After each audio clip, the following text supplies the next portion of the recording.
¿Qué tal? ¿Cómo les va? Muy buenas noches. El Festival del Bien Público en el aire con todos ustedes en la televisión pública. Un placer estar una vez más para hablar de diferentes temas a partir de la mejor creatividad del mundo, de las mejores publicidades, de las mejores piezas del cine, de las series y de todo lo que nos permite pensar nuestras problemáticas. Y hoy elegimos 3 temas para compartir con todos ustedes. El primero es un tema que está muy presente en la sociedad argentina de este tiempo. Es el alcoholismo en los menores de edad. Niñas y niños que toman alcohol antes de los 18 años y todas las problemáticas que eso trae. Además vamos a hablar de discapacidad, a partir por supuesto de publicidades y de justamente en qué lugar se pone muchas veces a las personas que tienen discapacidad. Y en el tercer bloque del programa, acoso sexual, un tema que está a la orden del día y que obviamente la sociedad argentina se pone para debatir y lo va a hacer en este caso creo a partir de estas piezas publicitarias que tenemos para compartir con ustedes. Pero como prometíamos, arrancamos el programa con el primer tema, el alcoholismo en los jóvenes, en los niños y en las niñas menores de 18 años. Una práctica cada vez más habitual, pero no dejan de ser niños. Esto se planteó el Consejo Publicitario Argentino para hacer una pieza que te lo muestra sin dar vueltas, que te lo muestra para que todos podamos tomar conciencia.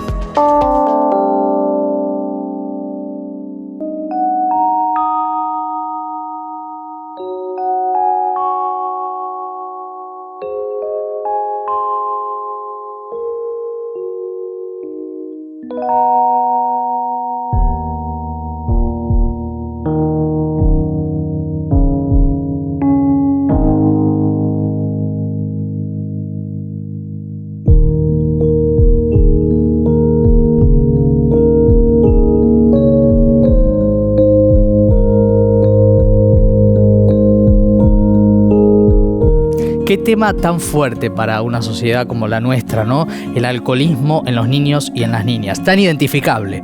Tantos casos cercanos que vemos en situaciones realmente complejas producto del alcohol. Esta publicidad, que es sencilla pero perfecta, la hizo el Consejo Publicitario Argentino. Y su directora ejecutiva, María Álvarez Vicente, nos contó mucho del detrás, del porqué. Escúchala.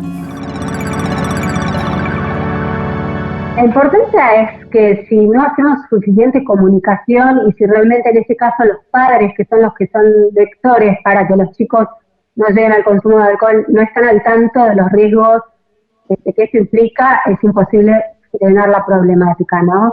Por eso es que las organizaciones que se dedican al tema, como Fundación Padres, el Reparo, el Fundartox, fueron nuestros asesores y realmente comprometieron sus profesionales y su tiempo para que lográramos el mejor producto. Siempre trabajamos en el Consejo Publicitario, cuando trabajamos cualquiera de las temáticas en las que trabajamos con asesores expertos. Nosotros sabemos de comunicación, tenemos agencias creativas que nos donan la creatividad, los medios, los espacios, pero no conocemos cada una de las temáticas. Por eso es tan importante tener a los expertos, ¿no? La campaña tiene un eje que realmente llama a la acción, llama al despertar de conciencia, ¿no? Esa es siempre la búsqueda de campañas de bien público que tienen que ver con temas tan delicados de la sociedad.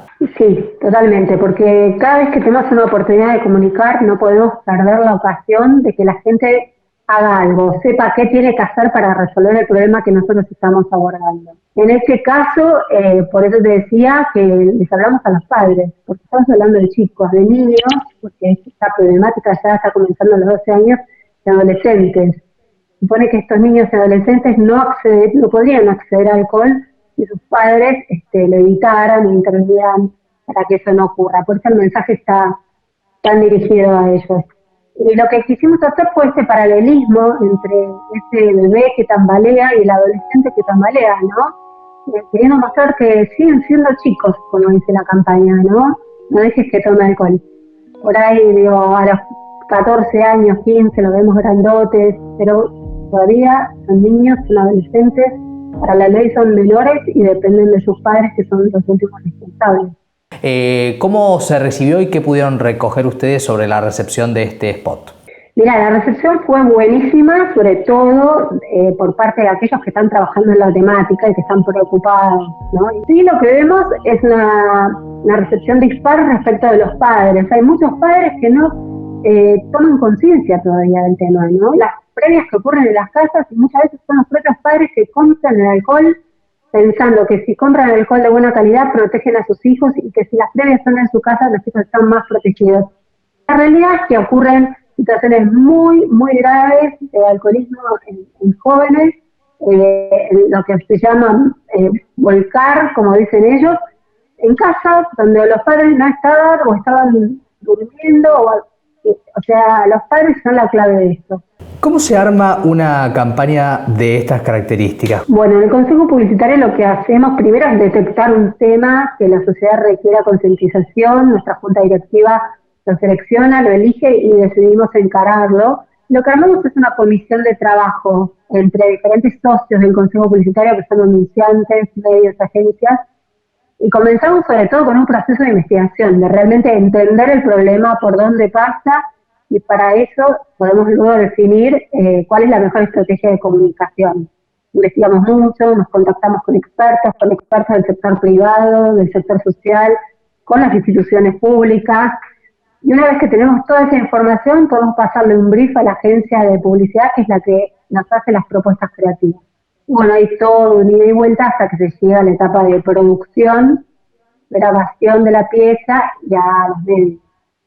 También nos ocupamos de difundirlo a través de la prensa, nos interesa mucho que los colegas periodistas como ustedes se ocupen de tocar la temática. No alcanza hoy con una pieza publicitaria. Es muy importante el desarrollo de contenidos para nosotros, así que por eso estos espacios son tan bienvenidos.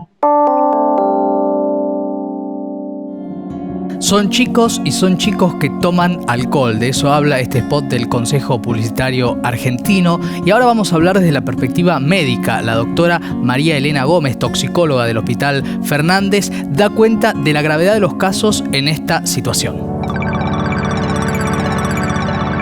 Bueno, acá hay varias cosas a tener en cuenta y es, como vos bien decís, la población de 12 a 17 años es la que más consume alcohol.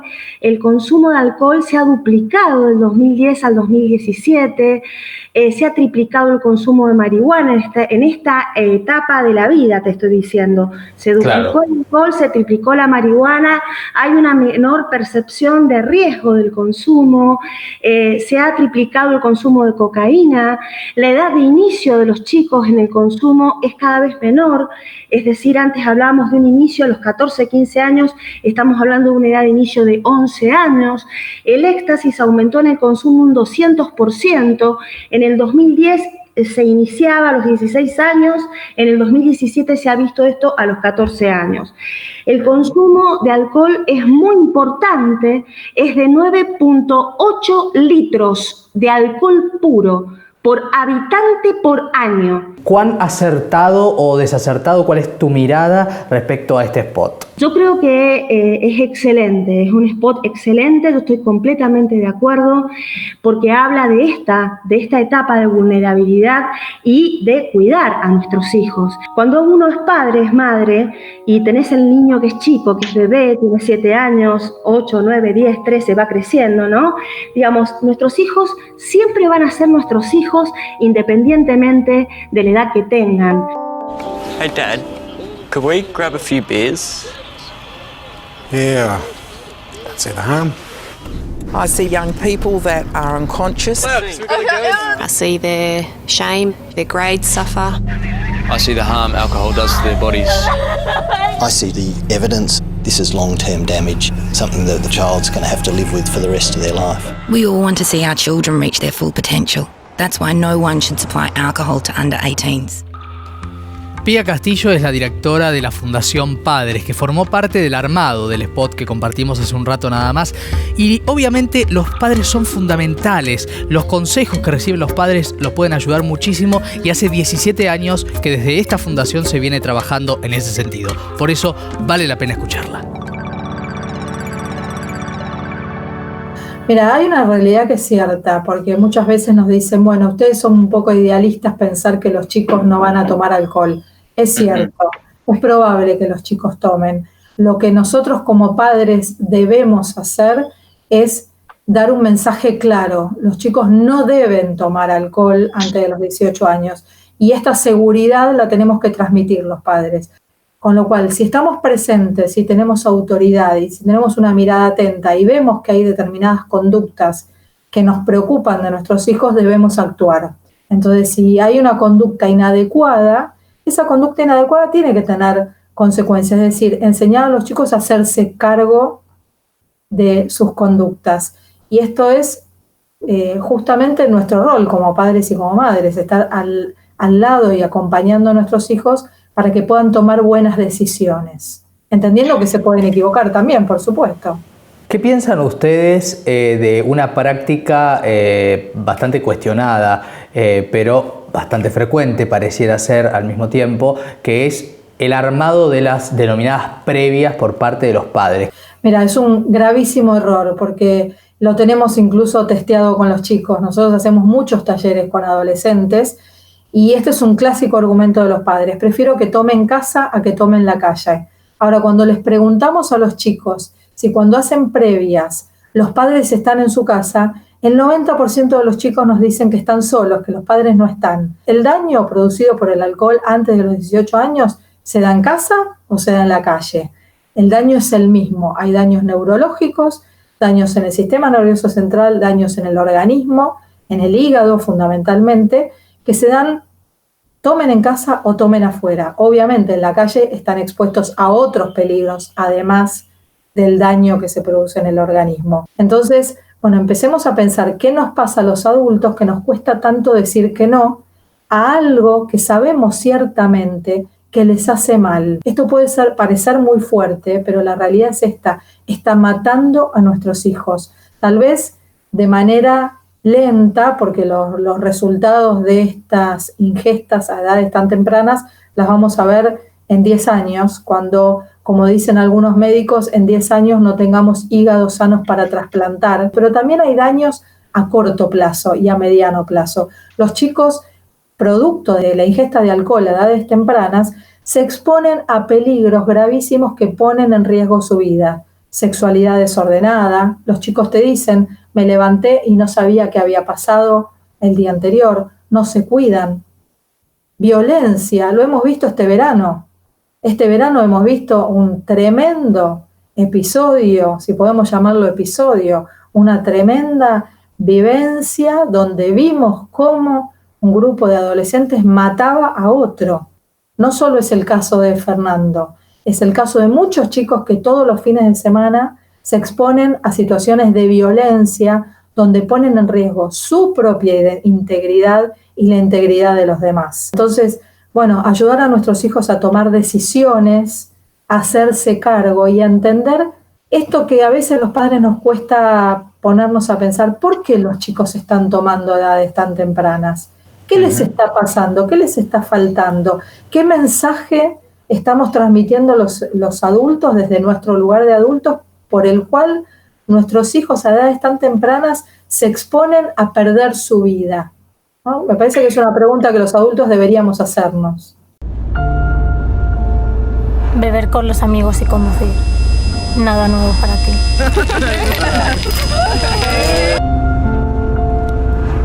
Nada que no hayas hecho cientos de veces. Nada que te haya impedido ser el mejor al volante.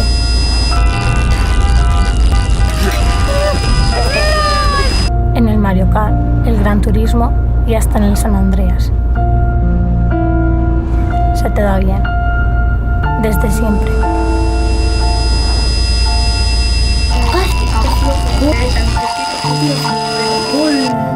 Pero esto es otra cosa. Cuando bebes y coges un volante de verdad, te juegas la pantalla más difícil.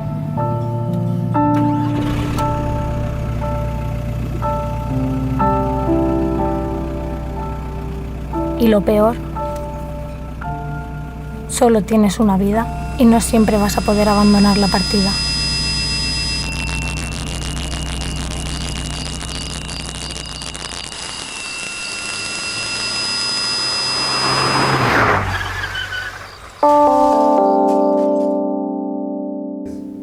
cómo se comunica el alcoholismo desde un punto de vista publicitario, sobre todo si hablamos de la cuestión infantil, y justamente estamos en comunicación con un creativo que ha trabajado sobre, por ejemplo, campañas vinculadas a la cerveza y a tratar de pensar desde qué lugar comunicamos. Santiago Torres, gracias por estar en comunicación con nosotros. Y bueno, ¿cómo comunicamos el alcohol por el lugar correcto? Siempre tenemos como un filtro que nos tenemos que poner como creativos y comunicadores, que es ponernos un límite de edad un poco más alto de lo que dice la ley.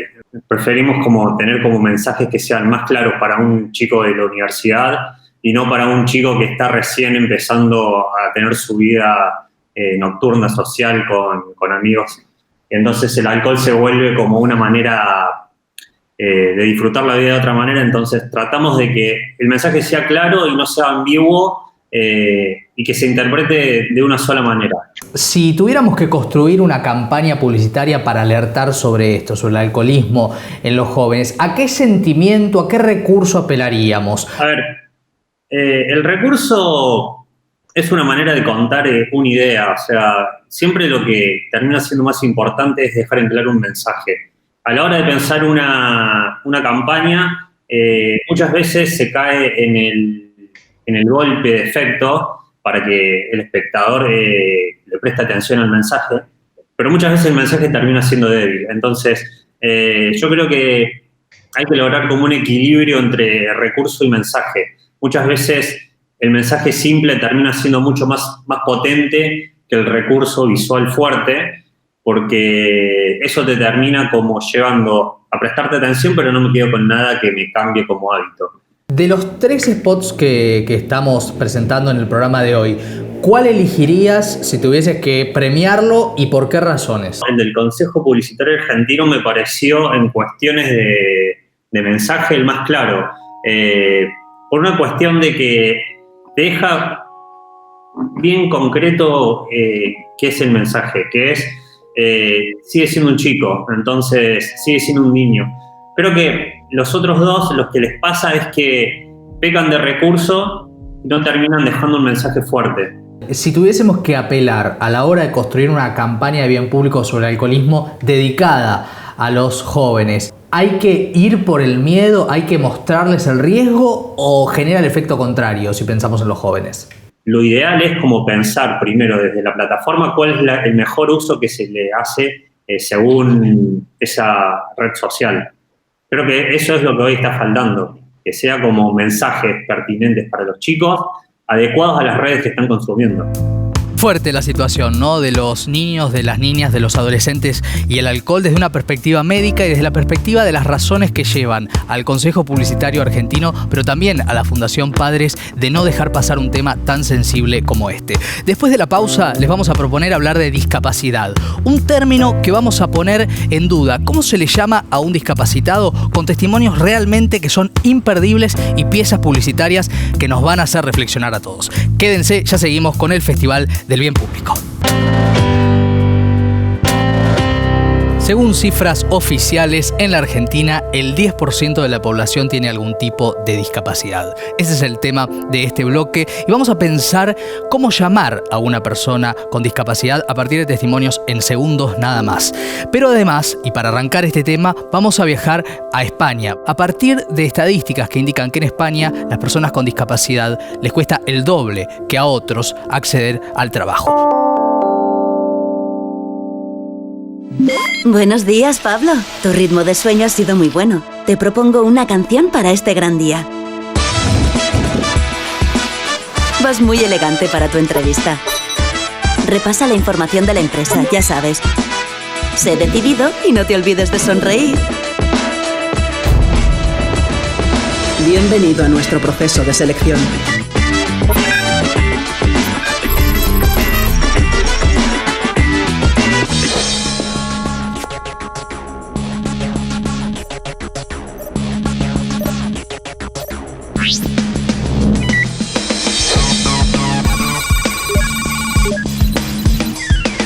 Gracias por tu tiempo.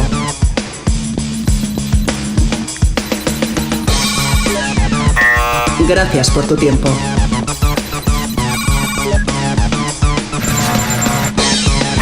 Gracias por tu tiempo. Gracias por tu tiempo.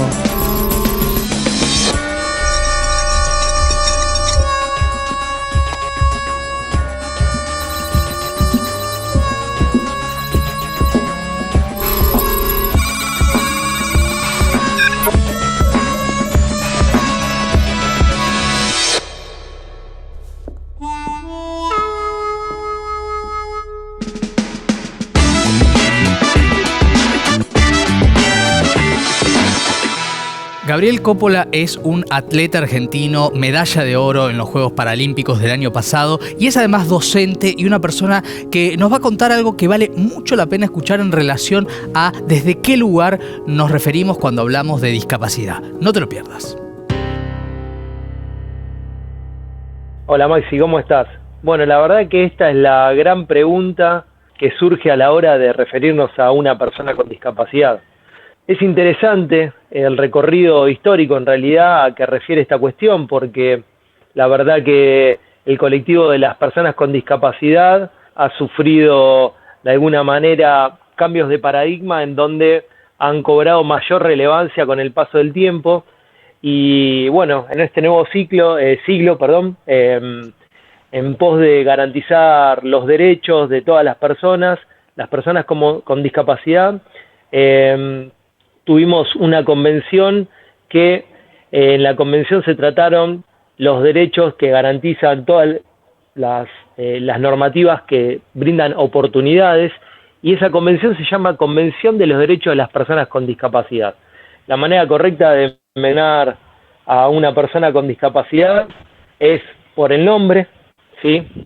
Y en el caso que la discapacidad tenga una implicancia, ya sea para incluirlo a nivel laboral, educativo, en el sistema de salud, y hacemos referencia a su discapacidad, es importante anteponer el término persona con discapacidad. Pero a la hora de relacionarnos no hay nada mejor, creo, que llamarnos por el nombre, ¿no?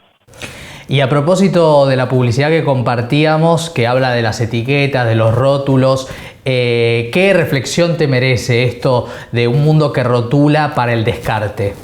Mira, la etiqueta es estigmatizante, la etiqueta te margina, te llega y realmente en un mundo que está en constante evolución, me parece que el spot ha mostrado de manera muy oportuna esto de romper con estos rótulos y etiquetas que lamentablemente son construcciones sociales que lo único que tienen es la particularidad de dejar a aquel que en apariencia es distinto al otro de lado. Entonces me parece que en un contexto de oportunidades, en un contexto más amigables, naturalizar nuestras diferencias, romper con todas estas etiquetas nos va a hacer poder tener un contexto mucho mejor para todos.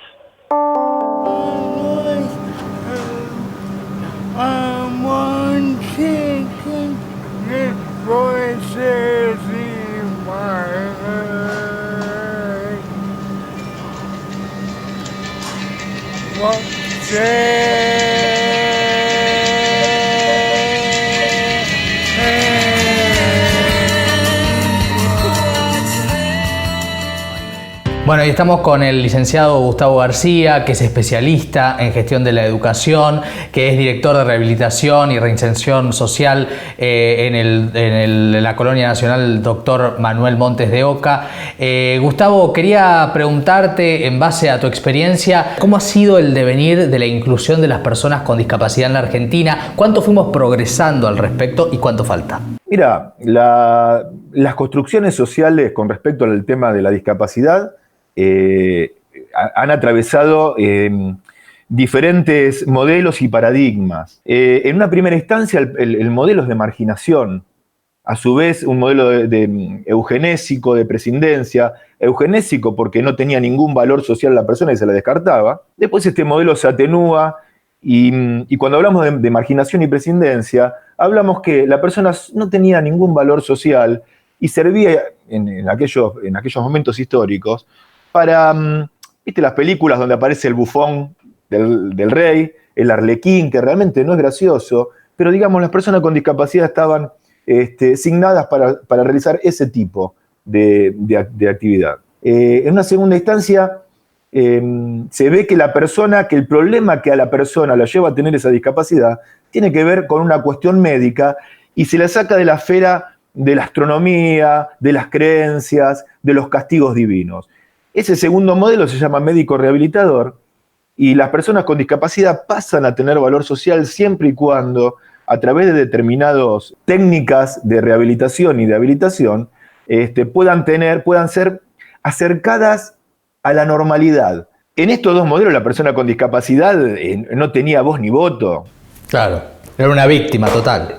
Era una víctima, era un desposeído, era un invisible, ¿sí? Claro. Era un innominado, ¿sí? Con lo cual se lo recluía a situaciones hogareñas, ¿sí? No querían habitualmente que tenga una exposición social, con lo cual no había muchas posibilidades de desarrollo sin contextos.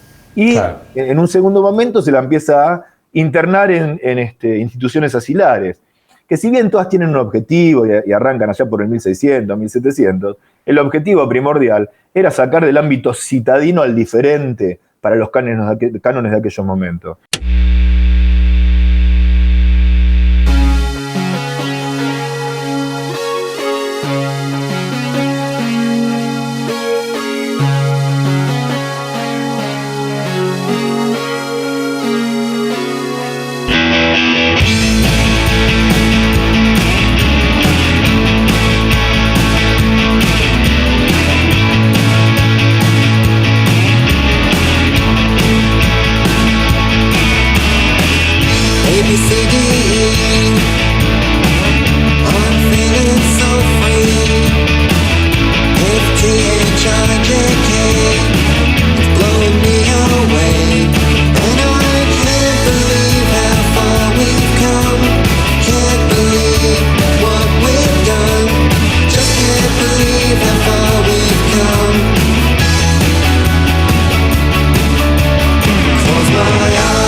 Y muchas veces la sociedad rotula, la sociedad ubica en lugares por una condición, una situación, una característica que tenemos y se olvida de lo que somos, de una persona en definitiva, ¿no? Muchos de ustedes recordarán quizás propias o cercanas experiencias vinculadas a esto.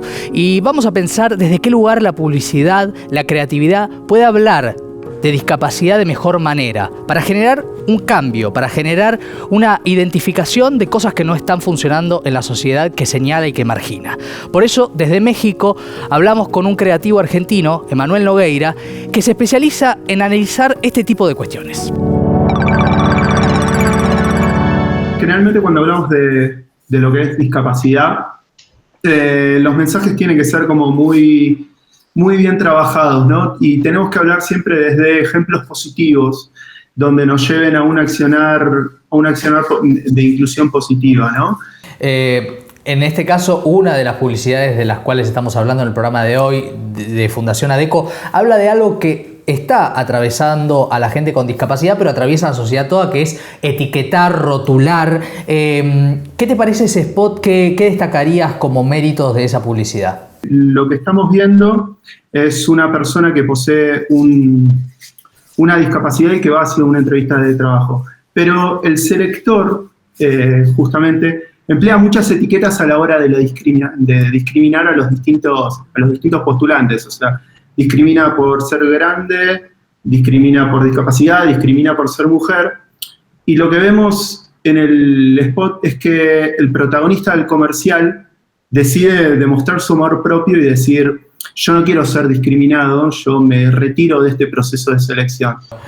Ahora, otro de los spots de las publicidades de las cuales hablamos hoy, que viene desde Australia vía Fundación Scope, muestra algo muy interesante, que es la mirada del otro. ¿Es también respecto del resto de la sociedad a donde hay que poner la lupa en la publicidad? Sí, está bueno siempre y cuando muestres un ejemplo positivo, un ejemplo de, bueno, ¿cómo puedo hacer para que esto no suceda? Si no, termina siendo como un dedo señalador diciendo, vos lo mirás así, vos lo mirás así, y no me estás mostrando ese ejemplo positivo. Siempre está bueno marcar justamente la discriminación y cómo nosotros, quizás a veces inconscientemente, generamos esa discriminación, pero mostrando un lado positivo.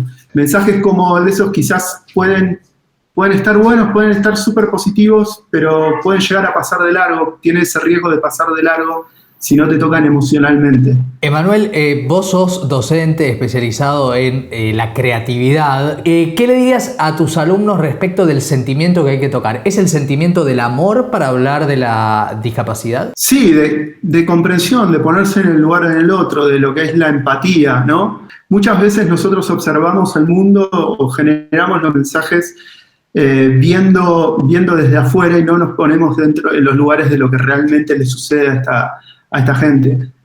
Entonces siempre está bueno mostrar desde el lado empático de, no, ponete en el lugar, ponete cómo te sentirías vos en ese lugar y qué realmente desearías que suceda para que eso no te pase a vos. Claro, como muestra el tercer spot, donde la música está hecha por personas con discapacidad que dan un show y que lo que importa es el talento de cada uno de ellos, no sus características por fuera del talento.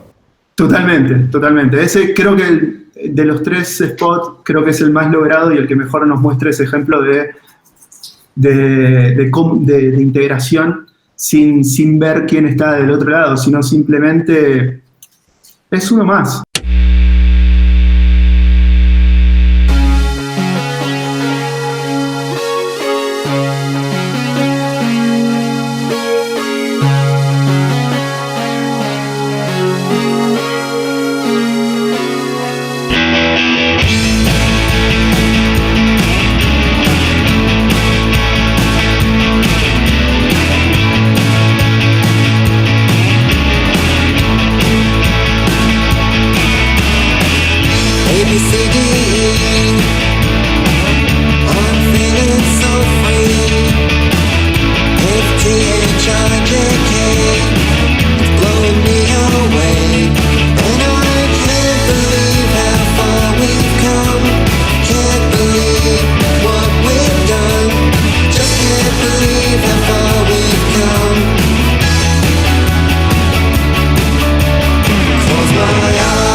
Y hablamos ahora de acoso sexual en el Festival del Bien Público, una temática que está en todos los países, desde las sutilezas hasta el acoso de una manera creciente, siempre empieza de manera sutil. Y en Irlanda hablaron del acoso en un sentido amplio, va a ser una de las publicidades que vamos a compartir para poner esta temática sobre la mesa. How are you settling in? Good, yeah, thanks. Is this a problem? I get you a drink? No, I'm fine. Mick? No. Yeah, 2 drinks. No, honestly. How about this? I'm fine. Genuinely. Not gonna show with the lads, no? No. Or this? Why not?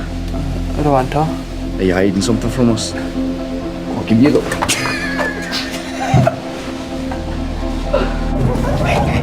What about this? There's a room for you, sis. We're not 16 anymore. Come on. What's the problem?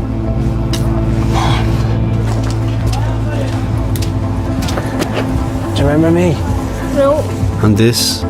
Your friends told me to take you home. Is this a problem? Does Ireland have a problem with sexual harassment and sexual violence? Enough is enough. No es gracioso.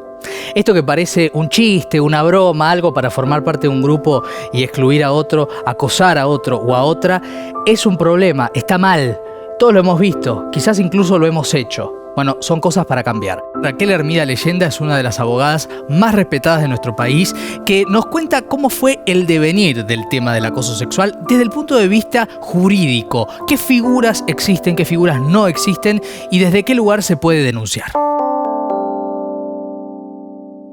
Bueno, conozco bastante la legislación de Irlanda, tuve el honor de vivir allá un tiempo y ellos toman la temática del acoso, del abuso, lo toman como una herramienta de discriminación, donde puntualizan el tema del poder y la diferencia entre el agresor y la víctima. Para hablar desde el punto de vista de las definiciones, de lo técnico, ¿cómo definimos acoso sexual?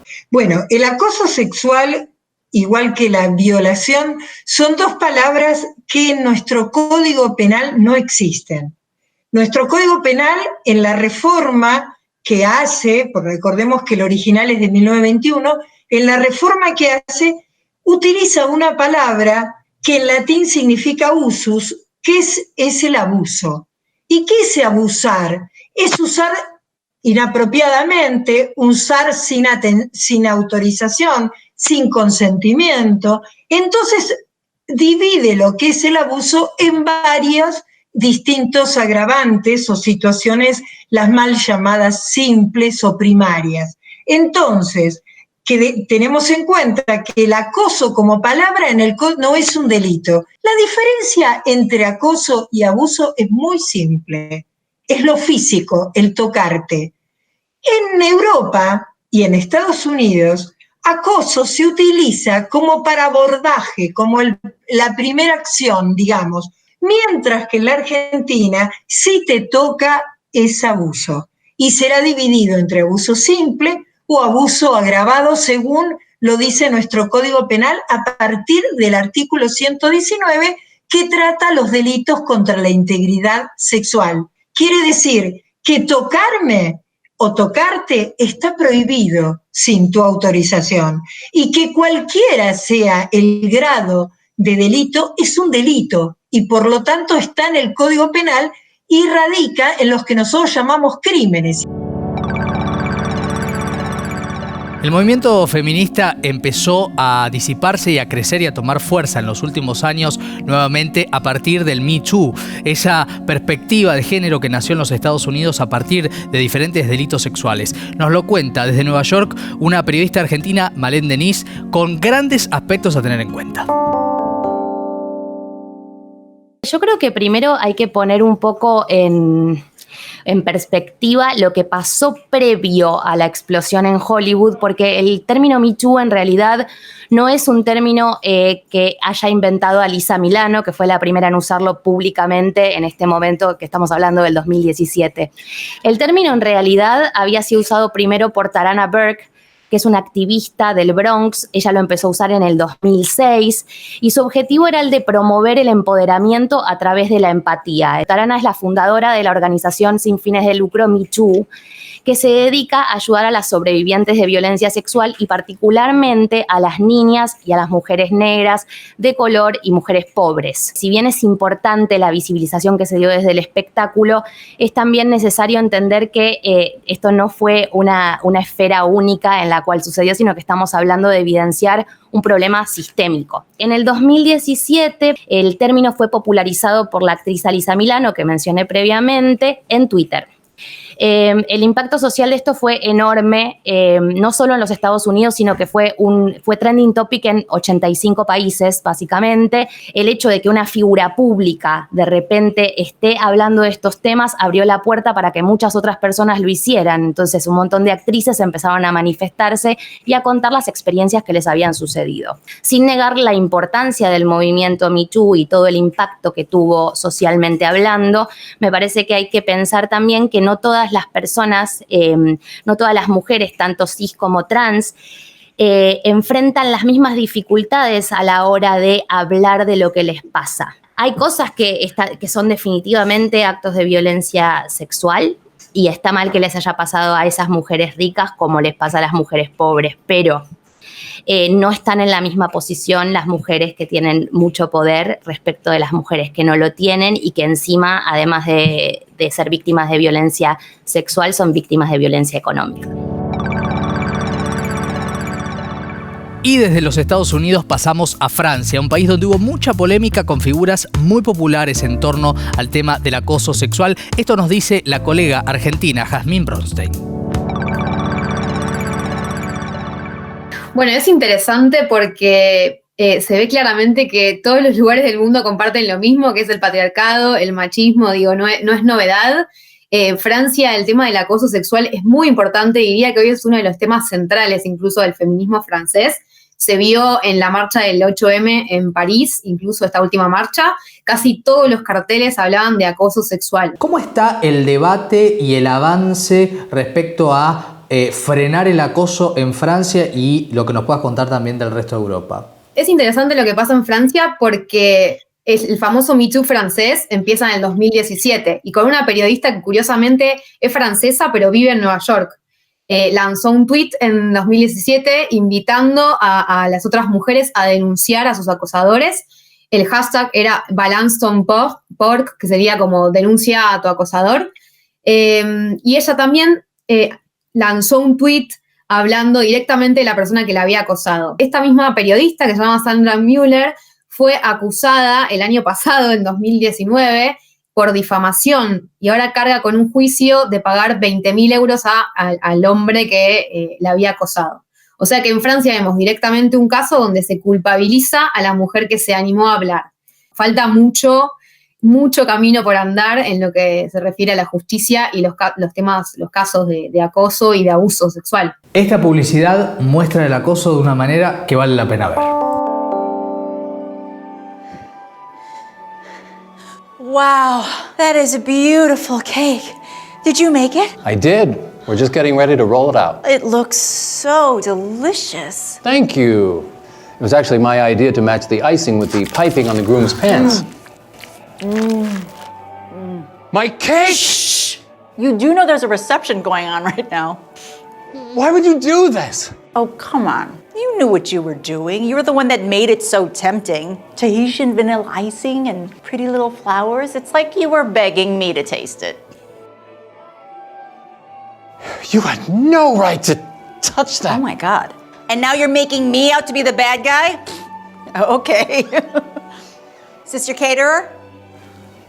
He's a real cake tease.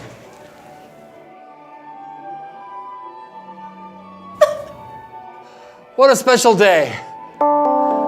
Florencia Loda es directora creativa y nos habla de cómo poner el acoso sexual sobre la mesa desde la publicidad. ¿Para qué?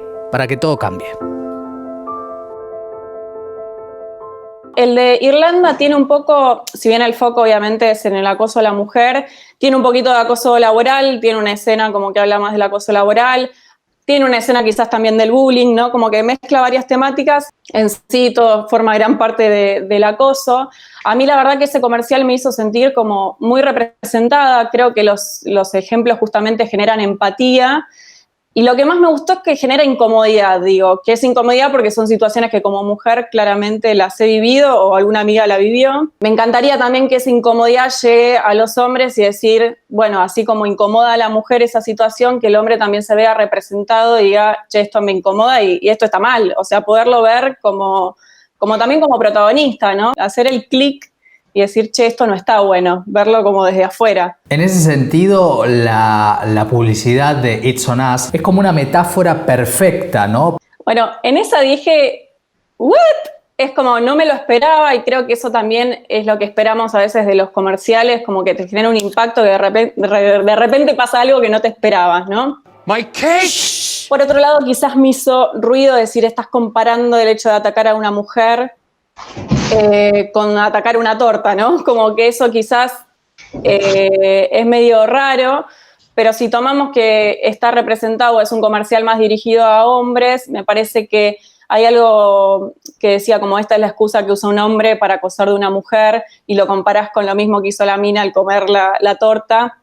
Me parece que es bastante cierta, ¿no? Como así de tan ilógico que suena eso, es lo mismo cuando un hombre dice, ah, bueno, pero vos viste la pollerita que llevaba, o vos viste cómo se vestía. Me parece que esa analogía es como que al principio decís de qué está hablando y es muy cierta, o sea, es así. ¿Es correcto apelar a lo emocional y a qué emociones habría que apelar para que fuera efectiva la publicidad? Ahí depende mucho a quién nos dirijamos, ¿no? Si la campaña va dirigida a una mujer o a un hombre. Me parece que a veces las emociones generan como empatía, pero también está bueno a veces encontrar la vuelta o el recurso para poder mostrarlo de otra de otra manera, ¿no? Hay campañas muy interesantes, esto me hizo acordar, hay una campaña de la ONU de México que justamente era dirigida a los hombres, ¿no? Y hablaba de dejemos de hacerlo. Me sorprendió a mí, me gustó más que nada porque era un encare 100% para los hombres, y por lo general en las publicidades de acoso o, bueno, de violencia doméstica y demás, siempre el enfoque es hacia la mujer, como si nosotras fuéramos, viste, las del problema, y en realidad decís, che, el problema también viene por otro lado. Entonces está bueno que nosotros ya como mujeres levantamos la voz, empezamos a entender todas las cosas que estaban mal, pero ahora creo que el próximo paso es meter también a los hombres y ser conscientes de por qué las cosas están mal, ¿no? Y que formen parte y que sean responsables del cambio, porque al fin de cuentas lo que necesita una publicidad es generar un cambio en algo, en una acción que está mal en este caso. La presencia, la impronta del feminismo, de la mirada, de la perspectiva de género, está dada también por eso, ¿no? Exactamente, o sea, coincido, me parece que está bueno el hecho de que una mujer que sufra de acoso, de violencia de género, está bueno también que se hagan cargo y que puedan entender esa situación y entender más que nada que pueden salir de esa situación, ¿no? Digo, la mujer ya sabe cómo se siente, a veces es como encontrarle la vuelta de qué conciencia hay que generarle a esa mujer, ¿no? التحرش جريمة والمتحرش مجرم. ليه دايما لازم ندين البنت على التحرش؟ يعني تبقى مهانة ومدانة. التحرش بيحصل لبنات وستات كتير، في منهم بيتكلم ومنهم لا.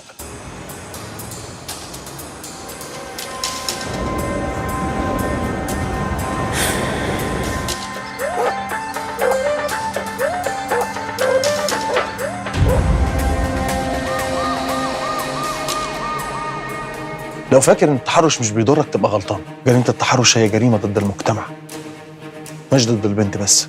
لو ما وقفناش ضده يبقى احنا بنساعد المجرم. حاضر يا ماما. ايوه صورت لك الورق.